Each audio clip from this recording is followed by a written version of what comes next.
week the twins are the size of a vine of grapes. The fruit comparison's a little weird, but this is what we got this week. So I'm gonna make these little caramel covered grapes. Perfect for like a little fall party, Halloween party, or just a nice little like fall treat. I'm gonna start just by taking the grapes off and then we're gonna clean them.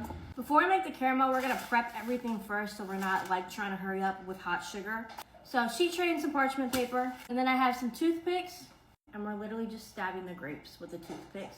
My grapes are all prepped. Then in a shallow dish, I'm gonna prep what I'm putting on top of my caramel. So my topping is gonna be peanut butter M&Ms. Think of like toppings you want on top of like a caramel apple. You can do peanuts, chocolate chips. I'm combining them and doing peanuts and chocolate. Now for the homemade caramel. We're gonna do 1 cup of granulated sugar, or you can use my apple cider caramel recipe. That would be so good with this. Now we're gonna turn the heat to medium. We're just gonna let it do its thing and wait till the sugar starts melting. It takes a few minutes. It's been about 5 minutes. You can see the sugar started to melt. We are gonna stir it at this point, but I do want a darker color in sugar. The darker the color, the more like rich the caramel is. All the sugar is melted. I'm probably gonna let it go for 1 more minute just because I want it to be a little bit more darker. So now the color is what I want, kind of like a maple syrup color.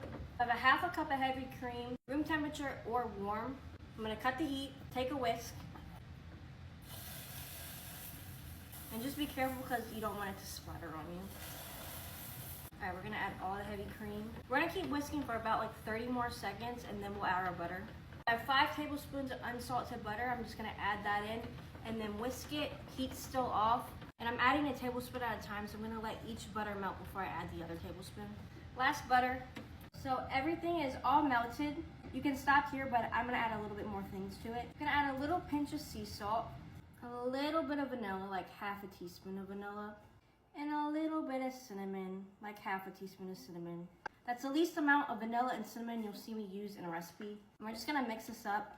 So now I have homemade caramel, grapes, and our topping of choice. We're literally just taking our grapes, our caramel, and then we're just gonna dip it in. You can do halfway like that, or you can just dunk it all in. I'm gonna dunk it all in for some of them. And we have our toppings. We're just gonna dip it all in our toppings. It's like a mini candy apple. And then I'm just putting it on the sheet tray with parchment paper right after. Look at that. They're done. Cheers. Yeah. That's good. Really sweet. Perfect for a party. Very creative too. Fruity, sweet. 30 out of 10. Very creative. I like this one.